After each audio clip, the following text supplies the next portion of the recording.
In 399 BC, the city of Athens voted to execute its greatest philosopher.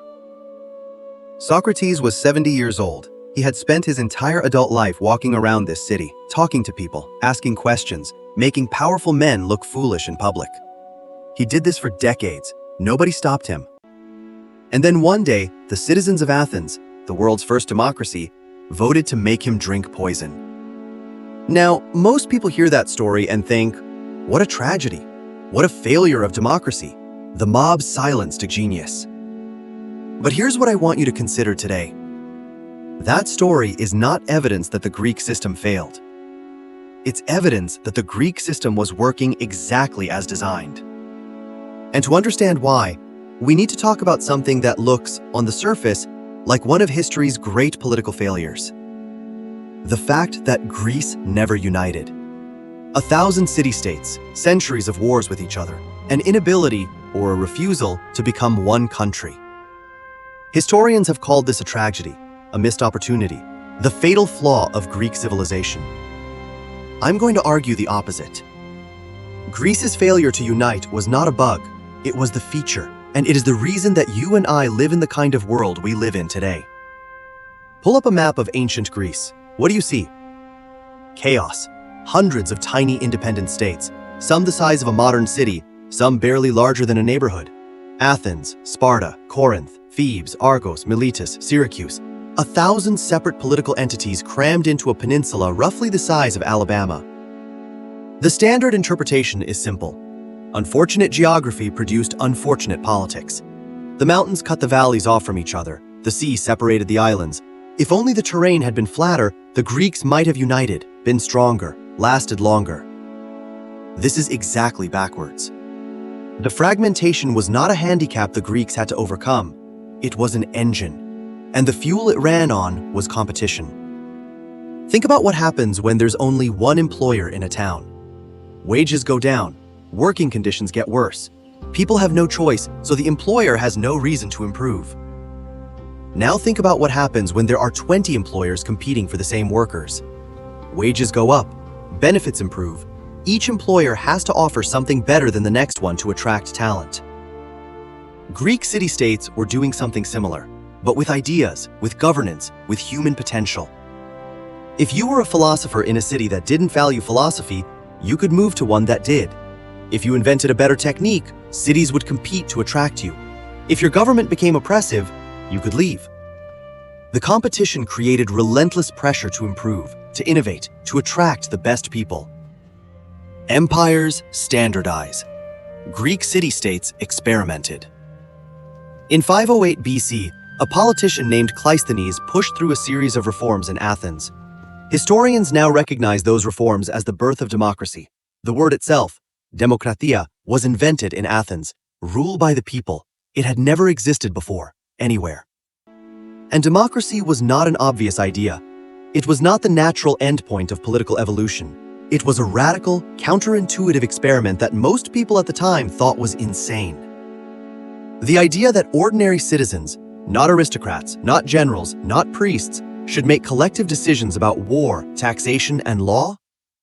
Absurd, dangerous. Surely the mob would make terrible choices. Athens tried it anyway. And here's the key question. Why could Athens try something this radical? Because it only had to convince Athens. It didn't need approval from any higher authority. It didn't have to persuade a central government or an emperor or a unified Greek state. Athens was sovereign. If the Athenians wanted to organize their city in a bizarre experimental way, they could. The worst that could happen is that it would fail and they'd try something else. Athens didn't invent democracy because Athenians were smarter than everyone else. Athens invented democracy because Athens was small enough and independent enough to try something completely insane. And other cities were watching. Democracy succeeded in Athens, or at least succeeded well enough that Athens became extraordinarily rich and culturally dominant. So other cities started experimenting with their own versions. Some adopted democracy, others tried oligarchy, others kept their traditional systems. The Greek world became a laboratory. Dozens of different governmental models running simultaneously. The results observable and comparable for the first time in human history, You could look at one city and say, that system produced wealth and freedom, and look at another and say, that system produced stability but suppression, and actually compare them. A unified Greek empire could never have run this experiment. Empires need consistency. They need their provinces to operate on the same legal and administrative principles. You cannot have one province practicing democracy and another practicing oligarchy. The inconsistency creates chaos, undermines central authority, generates exactly the kind of local variation that empires exist to eliminate. The fragmentation of Greece wasn't the obstacle to this political experimentation. It was the precondition for it. Let's go back to Socrates. In 399 BC, the Athenians put him on trial for impiety and corrupting the youth. He was convicted. He drank the hemlock. Modern people look at this and see a failure, the mob silencing a genius. And I understand that reading. But consider this. Socrates spent his entire adult life wandering around Athens, publicly questioning everything, arguing with politicians, challenging conventional wisdom, making powerful people look stupid, in public, repeatedly, for decades. He was not silenced until he was 70 years old. In the Persian Empire, which was, by ancient standards, actually a fairly tolerant and sophisticated administration, this was simply not how things worked. The Persian king's authority was sacred and unchallengeable. Philosophers who publicly questioned the foundations of royal power did not get decades of freedom to make powerful people uncomfortable. Athens tolerated Socrates for so long because Athenian culture had developed, through the daily practice of democracy, a deep institutional attachment to public argument. The assembly worked by debate. The courts worked by competing speeches. Politics worked through persuasion. The entire civic machinery of Athens ran on the idea that you argued your position publicly and let the audience decide. Socrates was, in a sense, just a particularly extreme version of something Athenians did every single day. The Greeks didn't produce great philosophers because they were uniquely brilliant. They produced great philosophers because their political structure made arguing with authority a normal part of daily life. Here's something most people don't know about the Parthenon. It was, at least partly, a power move.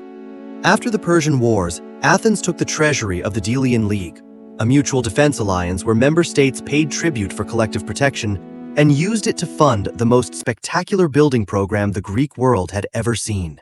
The Acropolis, the Parthenon, the Propylaea, the Erechtheion, a statue of Athena so enormous that sailors could see the tip of her spear from miles out at sea. Other Greek cities were furious. This was alliance money, paid for collective defense, being spent on Athenian monuments. Pericles, who drove the entire program, was completely unapologetic. Athens led the alliance. Athenian greatness protected everyone. The monuments proved that greatness. The point is this: Athens built the Parthenon partly to flex on its rivals. It was competitive architecture. The same impulse that made Greek city-states go to war with each other also made them build temples, produce theatrical festivals, fund philosophical schools, and compete to attract the best craftsmen and artists from across the Mediterranean. They were competing for prestige as much as for territory. And because each city was doing this simultaneously, in slightly different ways, with slightly different cultural emphases, you got an explosion of artistic and intellectual output that a unified Greece could never have produced. A single Greek empire would have had one architectural style, one theatrical tradition, one philosophical school, the one approved by the central authorities. The fragmented Greek world had dozens of each, all in dialogue, all in competition, all pushing each other to be better. When Rome conquered Greece in 146 BC, they did something unusual for a conquering power. They immediately declared themselves students of the people they'd just defeated. Roman aristocrats sent their children to Athens to study philosophy. Roman architects copied Greek temples. Roman writers modeled themselves on Greek playwrights and poets. The Romans conquered Greece militarily and then surrendered to it culturally. The Roman poet Horace summed it up in one line. "Captive Greece," he wrote, "captured its wild conqueror." Why did this happen? Because Greece had produced something in its centuries of fragmented, competitive, argumentative independence that no empire had produced before. a body of thought about how to live, how to govern, how to reason, how to make art, that was genuinely superior to anything else available. The Romans were pragmatic enough to recognize this and absorb it, which is why so much of Greek thought survived the Roman period at all. And then the Romans transmitted that inheritance, filtered through Latin, to medieval Europe. Medieval Europe transmitted it to the Renaissance transmitted it to the Enlightenment produced the American founding fathers, who explicitly modeled the Senate on Roman institutions and the democratic ideals on Athenian ones. The line from Greek fragmentation to modern democracy is not metaphorical. It is direct, traceable, and real. 2,500 years of historians have asked, why couldn't Greece unite? Why were the city-states so stubborn, so frustratingly independent? Why did they keep fighting each other when unity would have made them stronger? The answer is, they were doing something more important than being strong. Political unity is good for building empires.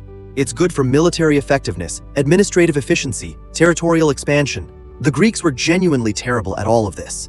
Macedon finally unified them by force in 338 BC, and then Alexander used the unified Greek military machine to conquer half the known world, which is impressive, but it's not original.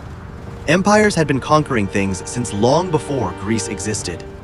What Greece was uniquely good at, what its fractured, contentious, competitive structure made it uniquely good at, was generating new ideas about governance, about philosophy, about science, about art, about what it means to be human and how human societies should be organized. Those ideas outlasted every empire that ever conquered Greece. They outlasted Rome. They outlasted Byzantium. They outlasted the Ottoman Empire, which ruled the Greek peninsula for 400 years. They are still, today, the foundation of how billions of people think about democracy, justice, and the good life. So the next time you look at a map of ancient Greece and wonder why those tiny, quarrelsome city-states couldn't just get their act together, remember that their inability to get their act together is the reason you have a vote, a right to speak your mind, a justice system built around the idea that you are innocent until proven guilty. Greece didn't fail to unite. Greece succeeded at something better. Next time, Athens and Sparta together stopped the greatest empire on earth. And then, within 50 years, they spent everything they had trying to destroy each other. How do you go from saving Western civilization to dismantling it? That's next.